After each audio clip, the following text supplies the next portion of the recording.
Welcome to the Peak Revival podcast. My name is Vesna Herster, and today we're going to talk about stress, weight gain, and belly fat for women over 35. After the age of 35, I hear a lot of women say to me, my body changes and the things that used to work do not work anymore. And sadly, that accelerates, or that change is more significant after the age of 40. As we get into our 40s, we're more prone to insulin resistance. And I'll explain more about this, but basically it means that we're more prone to weight gain, we're more prone to belly fat due to the hormonal changes that occur as we enter our 40s, right? There are many things that we can do, and I really want to discuss this because this is completely preventable and reversible. So insulin resistance makes us prone to weight gain, and it occurs when our cells become resistant to insulin. And what that means is that when we've had too many glucose spikes from, say, a higher carbohydrate diet and stress, and I'll explain more, then the dose of insulin that our cells need in order to move the glucose into the cells is much higher. So for example, a very arbitrary number is, say, you would eat some kind of carbohydrate food, you would need about 2 mils of insulin in order to move that glucose into the cell, where with insulin resistance, you now need, say, 10 mils. Okay, and so the cells have become resistant to the effects of insulin. We need more insulin, and the more insulin that we have, the more body fat that we store, and the less we're able to utilize the excess fuel in our body, which is body fat. Now, again, those numbers are completely arbitrary, but I just wanted to give you an example of kind of what that looks like in the body. So after the age of 40, so women start noticing at 35 and then 40 and onwards that we get changes to our body shape, and we can get the belly fat, but we also get the saggy arms, the flat butt, or the sagging anything, right?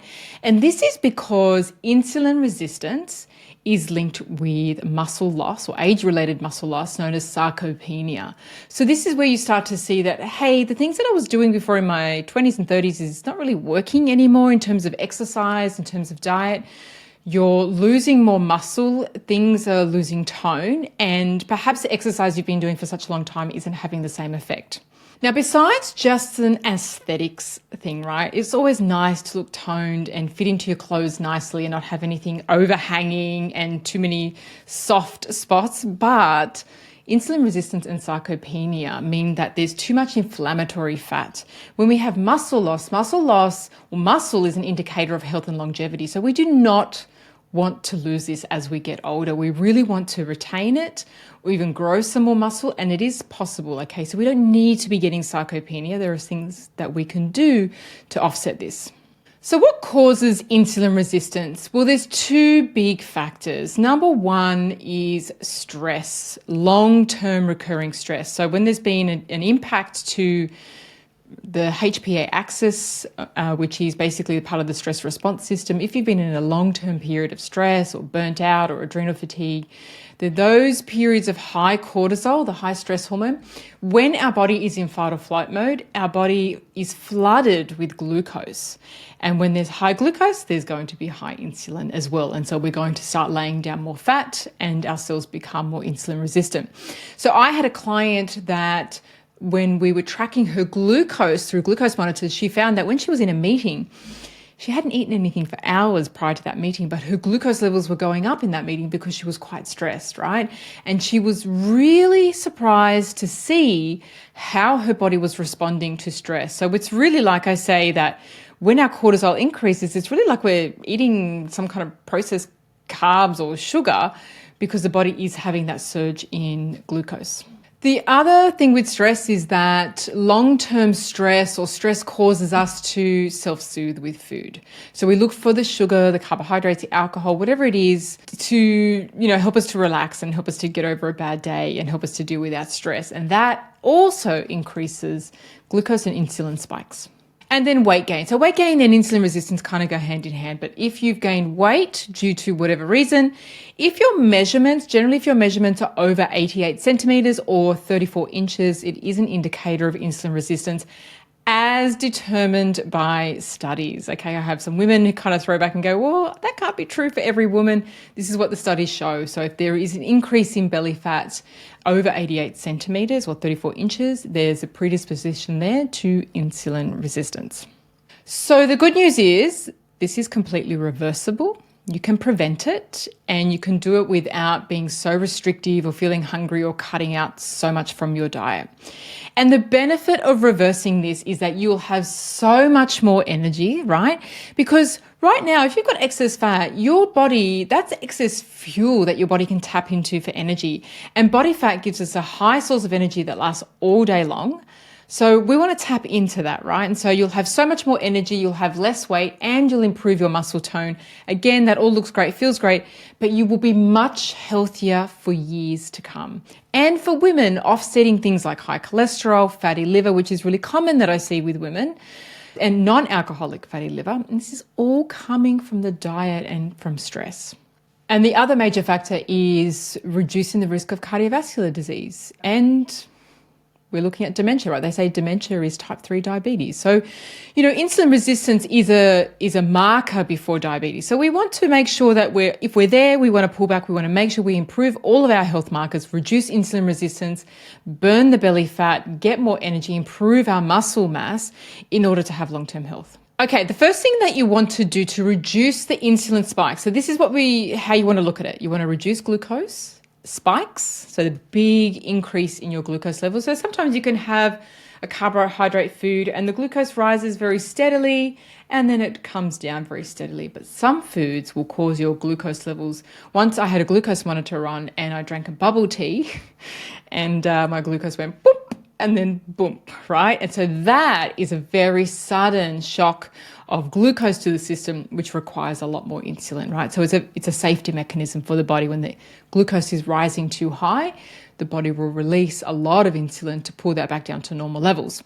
So we want to make sure that we're reducing the glucose spike. So regular meals, do not go too long in between meals to begin with, as that can cause levels to plummet, and then we crave, or our body goes through this process where it breaks down muscle tissue to convert that into glucose, and then it goes back up, right? So we want to make sure we keep a nice routine with our meals, not going too long, not missing breakfast, not going too long before having breakfast, and having this nice rhythm and regular meals to begin with.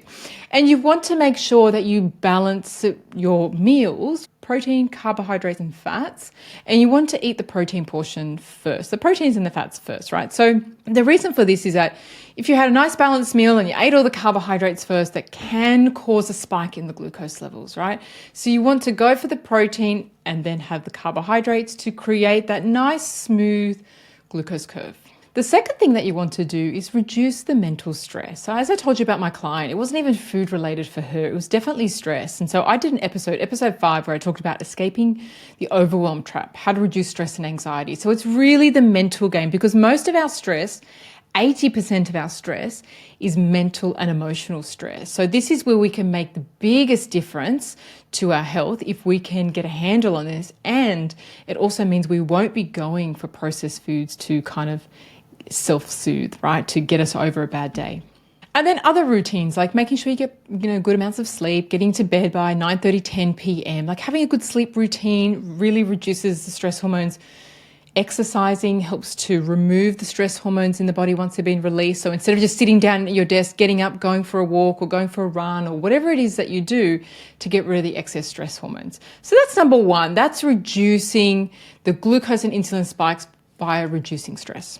And secondly, an equally as big factor is reducing processed foods. Okay, so we know that processed foods causes that really sharp rise in the glucose levels, which then floods the body with insulin. And so the other thing to note is that when our glucose levels rise very, very high and very quickly, it causes a sudden drop later on. And this is where we're going to crave more carbohydrates. We may feel hangry, we'll feel tired, and it's very hard to resist the carbohydrate or the sugar cravings because the glucose levels is very low. And so it ends up meaning that you can be on this kind of highs and lows roller coaster all day, affecting your energy and affecting your mood and affecting the way that your body uses fat for fuel. So removing processed foods is huge, and for some it can be a big endeavor if your diet does contain a lot of processed foods. So the first thing that I say is cut out the obvious sugars first. Any, chocolates or confectionery, desserts, biscuits or cakes or ice cream or soft drink, any of those things, the obvious sugars, cut them out first. And if you are a sugar addict, I do understand. I used to be a sugar addict very badly. And I know that giving up sugar can be hard, but it's absolutely doable. Okay. I want you to remember that, because once you start to have regular meals and you have balanced meals with good sources of protein, eating the protein first, you're going to have less of these highs and lows and less cravings. It makes it so much easier to cut out sugar, right? So we find that women in our program, once they come in, they're used to kind of having breakfast late, and then they might have lunch late, or they might skip lunch, right? Lunch might not even happen. And then come the afternoon, they have huge cravings for sugar, right? And it's hard to resist that, because it's all about biochemistry at the end of the day. I always say biochemistry always wins, okay? So we want to work with it. So if we have regular meals throughout the day, you're going to offset the triggers for cravings, okay? And making sure that you have the good quality protein. So the other thing I want to mention, like when we're looking at reducing insulin resistance, at some point, it's going to be important to create some fasting windows throughout the day. But if you're perimenopause or been through a period, or you're currently in this kind of high stress state, that's not going to be possible, right? Because we need the carbohydrates for one, or mainly for this adrenal or stress response system. So when we're stressed, we rely on the adrenals. They produce all the stress hormones, right? And in perimenopause, they are also the glands that help to produce the hormones that transition into menopause.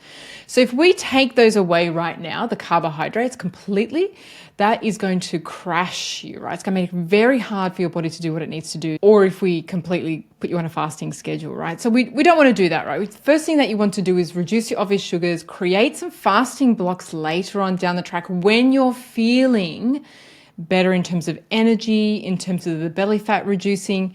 You can create the fasting blocks of windows, and what that does, it creates, like, so you have your breakfast, you don't have any snacks in between, you have your lunch, nothing to eat in between, and then you have your dinner, and then nothing until breakfast the next morning. So you're almost creating this like 12-hour fast window overnight. The reason why that's important is because there's no glucose or insulin in those fasting blocks, right? So it's really, again, going to lower insulin resistance and increase insulin sensitivity in the cells. And as I said, carbohydrates is still important if you're stressed or perimenopause, because we need to support the system that's going to help with the functions that you need right now. And that is carbohydrates. Carbohydrates switches off the stress response, okay? But we want to choose our carbohydrates wisely, not processed foods, not obvious sugars, but like your starchy vegetables and your veggies, they help to give you a better source of carbohydrates.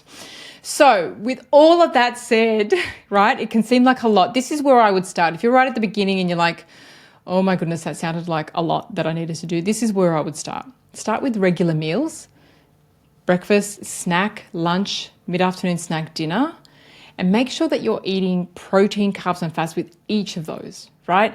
And eat the protein portion first, if you can, for like your main meal. That's where I would start. I would reduce mental stress. So listen to that episode that I did, episode 5 on the overwhelm trap. I really talked about the mental game, the mental aspect of stress, and then remove obvious sugars. They would be the 3 places that I would start if you're at the beginning and that sounds overwhelming, to bring your insulin levels down, improve insulin sensitivity, and start to lose weight, right? Start to reduce that belly fat, start to tap into that excess fuel that you have on your body so you have energy that lasts all day long.